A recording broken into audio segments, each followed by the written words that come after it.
नमस्कार, मैं हूं गायत्री और आप देख रहे हैं श्रेष्ठ यूपी। दोस्तों, लोकसभा चुनाव के बाद उपचुनाव के फैसले ने बीजेपी के लिए खतरे की घंटी बजा दी है। 7 राज्यों की 13 सीटों पर 10 जुलाई को हुए विधानसभा उपचुनाव के परिणाम ने इंडी गठबंधन को बड़ी राहत दी है, खासकर कांग्रेस को।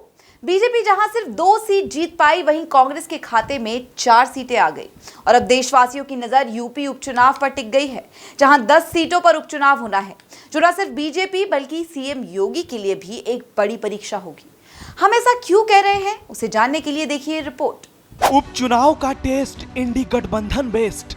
लोकसभा के बाद विधानसभा में भी बीजेपी को झटका। कांग्रेस ने किया कमाल, क्या यूपी में बीजेपी मचा पाएगी धमाल?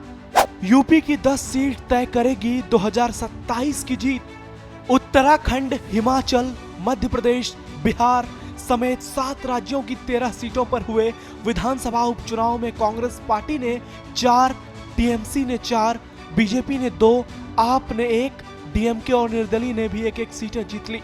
लेकिन सबसे ज्यादा चर्चा इस बात की हो रही है कि इन 13 सीटों में से बीजेपी महज 2 सीट पर चुनाव जीत पाई, जिसने इंडी गठबंधन को बीजेपी के साथ साथ एनडीए पर भी सवाल उठाने का एक बड़ा मौका दे दिया। हालांकि सच्चाई ये भी है कि इन 13 सीटों में से पहले से बीजेपी के पास सिर्फ 3 सीटें थी, वो भी पश्चिम बंगाल की, जहां टीएमसी ने बाजी मारी। उत्तराखंड और हिमाचल की जिन सीटों पर कांग्रेस पार्टी ने जीत दर्ज की है, वो पहले भी या तो कांग्रेस के पास थी या फिर निर्दलीय उम्मीदवारों के पास। लेकिन सियासत तो सियासत है। ऐसे में इंडी गठबंधन का जश्न बीजेपी के लोकसभा चुनाव के जख्मों पर नमक छिड़कने जैसा है। लेकिन इससे भी बड़ा सवाल है कि यूपी में होने वाले आगामी उपचुनाव के परिणाम क्या होंगे। जिन 10 सीटों पर आने वाले दिनों में विधानसभा उपचुनाव होंगे, उस पर देशवासियों की नजर इसलिए है क्योंकि 2027 विधानसभा चुनाव से पहले इसे एक सेमीफाइनल की तरह माना जा रहा है। फिलहाल 10 सीटों में से 5 सीटों पर सपा का कब्जा है और 5 एनडीए के खाते में है, जिसमें 3 पर बीजेपी ने जीत दर्ज की है। यानी मामला 50-50 का है और जीत जिसकी होगी पलड़ा उसकी तरफ झुक सकता है, ऐसा कई लोगों का मानना है। एक और बीजेपी होगी तो दूसरी ओर अखिलेश राहुल की इंडी गठबंधन। वहीं पहली बार मायावती की बीएसपी भी उपचुनाव में मैदान में कूदने वाली है। और तो और लोकसभा चुनाव में नगीना से सांसद बने चंद्रशेखर भी मन में उपचुनाव को लेकर ख्याली पुलाव पका रहे हैं। कुल मिलाकर यूपी में होने वाला उपचुनाव न सिर्फ दिलचस्प होगा, बल्कि 10 सीटों वाले चुनाव में आपको प्रदेश के तमाम सियासी दिग्गज चुनावी रणभूमि में लोहा लेते नजर आएंगे।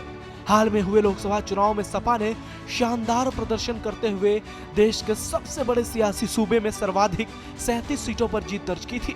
वहीं राज्य की सत्ता पर काबिज बीजेपी सिर्फ 33 सीटें ही जीत पाई थी, जिसे बीजेपी की बड़ी हार मानी गई। और इसका परिणाम ये हुआ कि 400 पार का दम भरने वाली बीजेपी देश भर में 240 सीटों पर सिमट गई और लगातार तीसरी बार अपनी बदौलत पूर्ण बहुमत की सरकार बनाने से काफी दूर रह गई। वहीं इस चुनाव में सपा के प्रदर्शन ने पार्टी में जोश भर दिया, जिसका असर पार्टी कार्यकर्ताओं में साफ देखा जा रहा है और वो आगामी उपचुनाव में भी जीत का दम भर रहे हैं। यानी उपचुनाव की लड़ाई दोनों खेमे के लिए नाक की लड़ाई बन गई है और बीएसपी के लिए अस्तित्व की। प्रदेश वासियों को इंतजार है बस उपचुनाव की तारीखों की। कहा जा रहा है कि जल्द ही से लेकर घोषणा हो सकती है, जिसके बाद ये तय हो जाएगा कि यूपी की सियासत में बीजेपी और सपा में से किसका कुनबा फिलहाल ज्यादा मजबूत और सुरक्षित है। ब्यूरो रिपोर्ट, श्रेष्ठ यूपी। तो दोस्तों, कैसी लगी आपको हमारी रिपोर्ट? इस पर आपकी क्या राय है, हमसे कमेंट सेक्शन में जरूर शेयर करें। बाकी इसी तरह की उत्तर प्रदेश की और देश दुनिया की सारी तमाम खबरों के लिए सब्सक्राइब करें श्रेष्ठ यूपी।